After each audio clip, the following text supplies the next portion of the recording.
हम और आप दिगंबर जैनाचार्य विरचित जैन व्याकरण कातंत्र रूपमाला का अध्ययन कर रहे हैं। इस कातंत्र रूपमाला के अध्ययन में पूर्वार्ध तृतीय खंड व्यंजनांत प्रकरण हमारा चल रहा है और इस व्यंजनांत प्रकरण में दकारांत शब्द हमारे बीच में चल रहे हैं। दकारांत शब्दों में द्विपाद, चतुष्पाद, व्याघ्रपाद आदि शब्दों की सिद्धि आपने जानी। पाद पदम समासांतः, पाद के स्थान पर पद आदेश होता है। समास के विषय में अगुट स्वर वाली विभक्तियों के होने पर, अर्थात द्विपाद का सस आदि विभक्तियों में द्विपदा आदि प्रयोग सिद्ध हुए थे। अब सर्वनाम संज्ञक शब्द त्यद आदि शब्द हमारे बीच में आते हैं और त्यद आदि शब्दों में सर्वनाम संज्ञक शब्द हैं और त्यदादि नाम सर्वनाम, त्यदादि शब्दों से सर्वनाम शब्दक शब्दों को अंत को आकार आदेश होता है। तो यहाँ पर ध्यान रखना है अपने को। त्यद धन्य सी, अब यहाँ पर जो भी विभक्तियां आएंगी उन विभक्तियों के आने पर सर्वप्रथम सूत्र लगता है तदादि नाम विभक्तौ, अर्थात तदादि शब्दों के अंत को आकार आदेश होता है विभक्ति के होने पर। तो यहाँ पर जो विभक्तियां हैं सी औ जस आदि विभक्तियों के होने पर त्यद आदि शब्दों के दकार के स्थान पर आकार आदेश होता है। अब त्यद के दा के स्थान पर आकार आदेश होगा त्य धन्य आ धन्य सी। अब यहाँ पर अकारे लोपम, अकारे लोपम सूत्र से आकार का लोप हो जाएगा। त्या में रहने वाला, या में रहने वाला जो आकार है उसका लोप हो जाएगा और आकार का लोप होने पर जो तदादि नाम विभक्तौ सूत्र से दा के स्थान पर आकार आदेश किया है वह या में जाके मिल जाएगा तो शब्द बन जाएगा त्य। अब ये शब्द सर्वनाम संज्ञक शब्द है। अब इसकी सारी प्रक्रिया सर्व शब्द के समान चलेगी, अर्थात 5 विभक्तियों को छोड़कर जस, गे, घसी, घी और आम, इन 5 विभक्तियों में सर्वनाम संज्ञक शब्दों में कुछ विशेष कार्य होते हैं और बाकी शेष विभक्तियां पुरुष शब्द के समान चलती हैं। तो सर्वप्रथम सी विभक्ति हमारे पास में है और सी विभक्ति के आने पर ई का अनुबंध लोप हो जाएगा, शकार मात्र शेष रहेगा। सा के शेष रहने पर रेप सोल विसर्जनिया सूत्र से सी के स्थान पर विसर्ग आदेश हो जाएगा और उसके बाद में अगला सूत्र आता है तस्च। तस्च सूत्र कहता है तदादि नाम शकार दकार से शकारो भवति,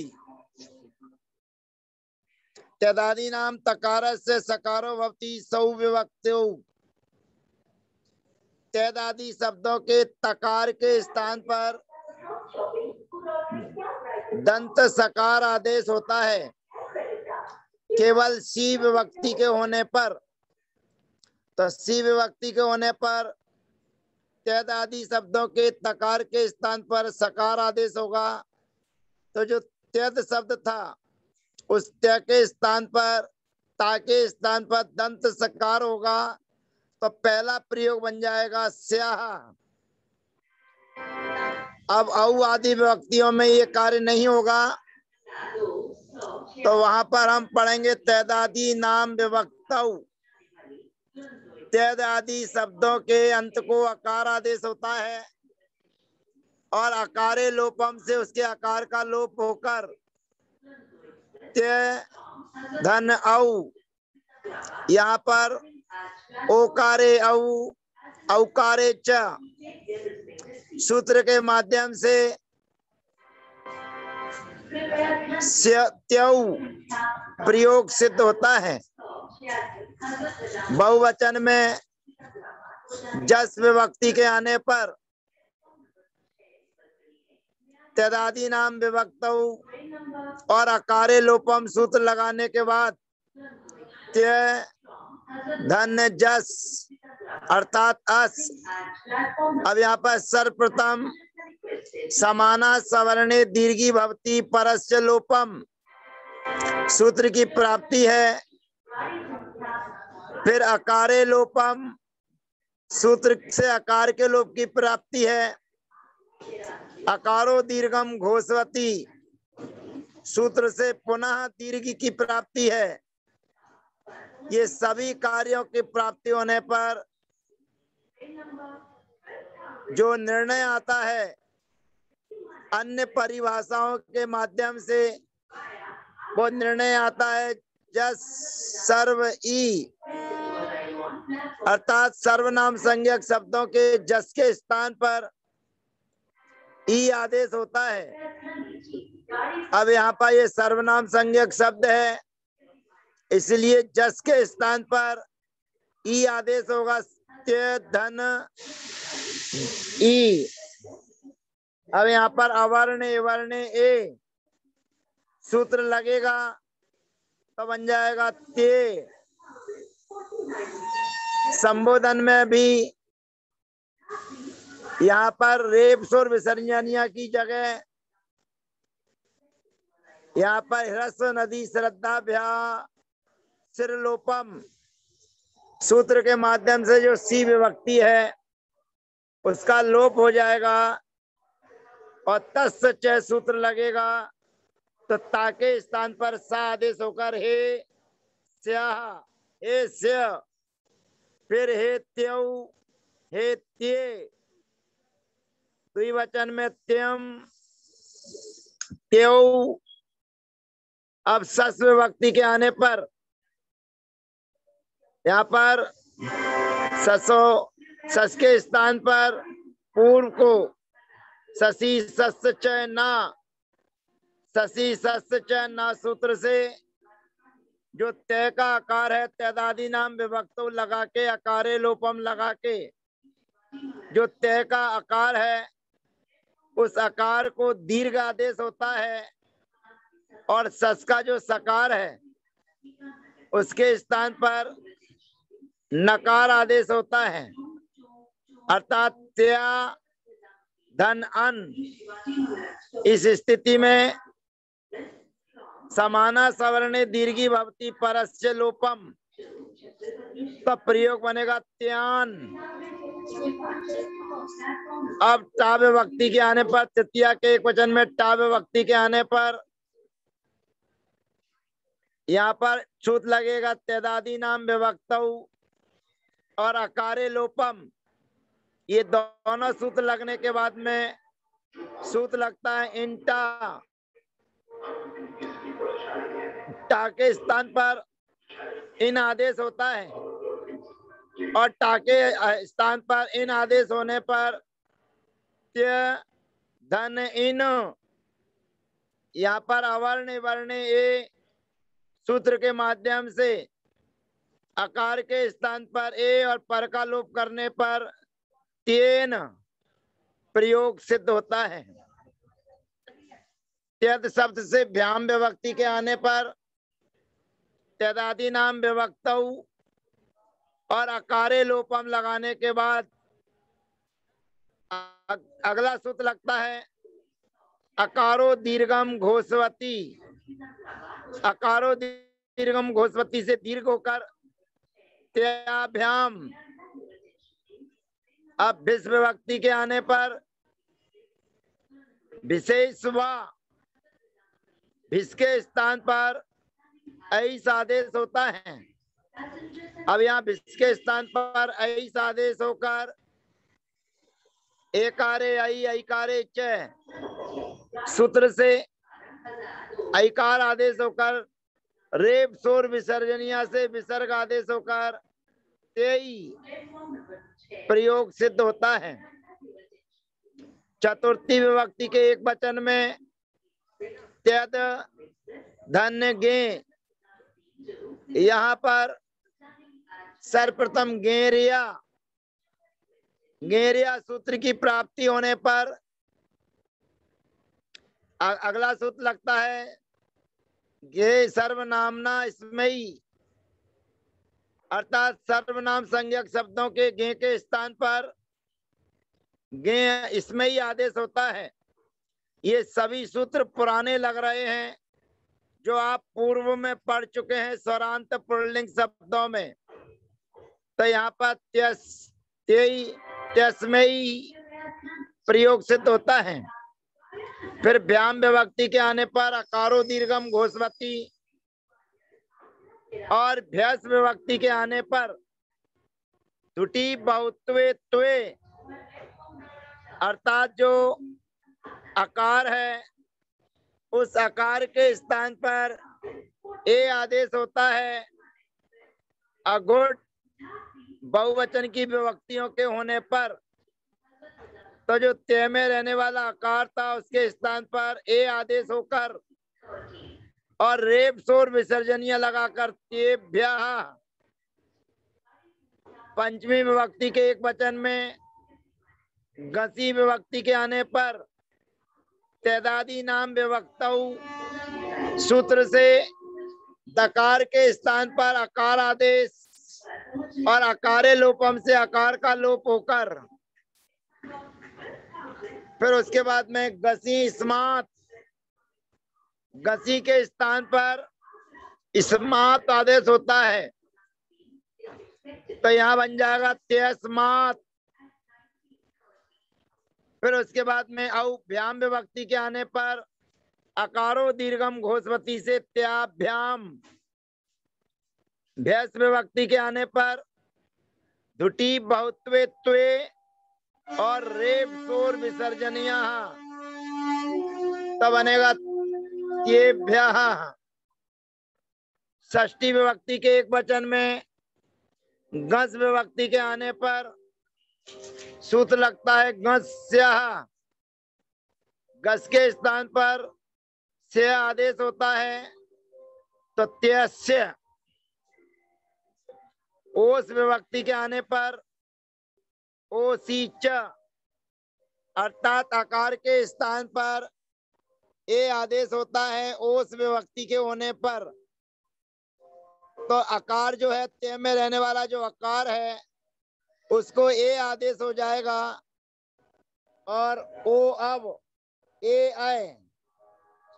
आय सूत्र से आय आदेश होकर व्यंजन मत्सरम परवर्णम नयेत और रेप शोर विसर्जनिया लगाने पर तेयो प्रयोग सिद्ध होता है। अब आम विभक्ति के आने पर आमी च नु सूत्र की प्राप्ति होने पर आमी च नु सूत्र की प्राप्ति होने के बाद अगला सूत्र लगता है सुरामी सर्वतः, अर्थात सर्वनाम संज्ञक शब्दों में सु का आगम होता है और सु का आगम होने पर उ का अनुबंध हो जाता है और उ का अनुबंध होने पर तृतीयादौ तु परादि, तृतीयादि विभक्तियों में उ का अनुबंध होता है तब आगम पर के आदि में होता है।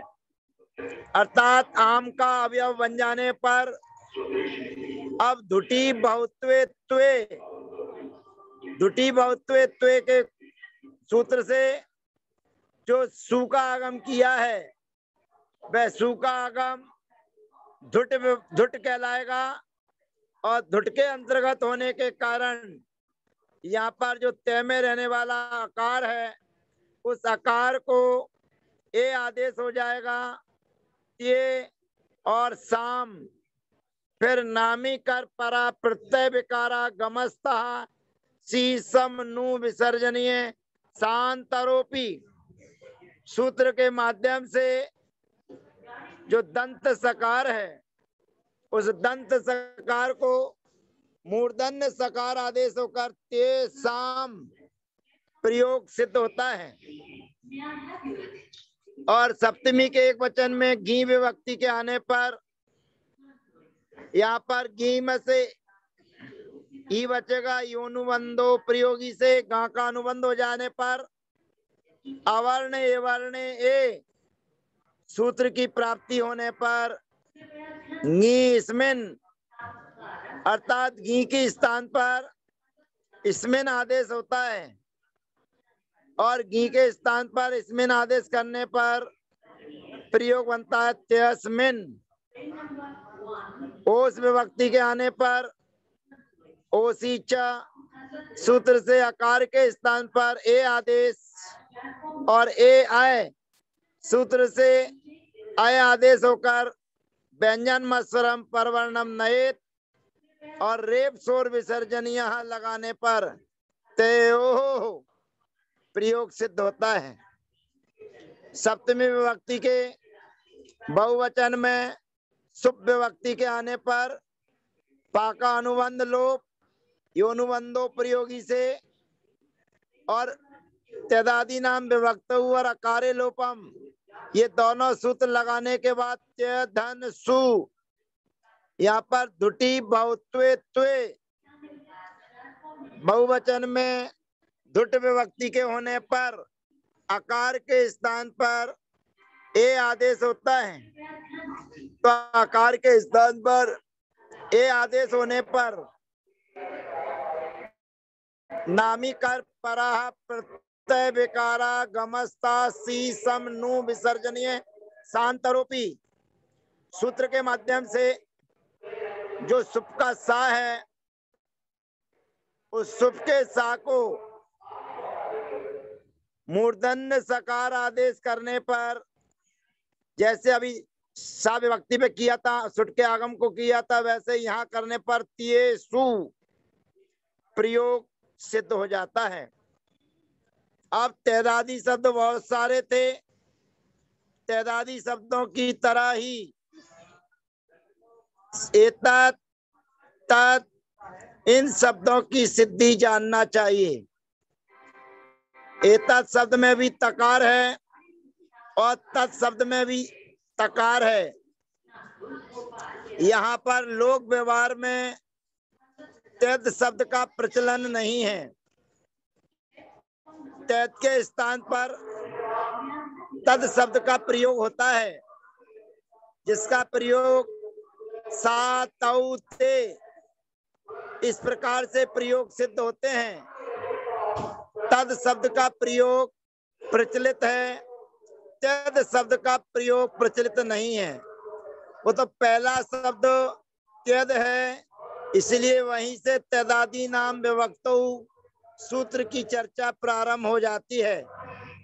तो तद शब्द के रूप पूरे त्यद के समान ही चलते हैं। सा तौ ते, हे सा हे तौ हे ते, तम तौ तान, तेन ताभ्याम ते तेहि, तस्मै ताभ्याम तेभ्यः,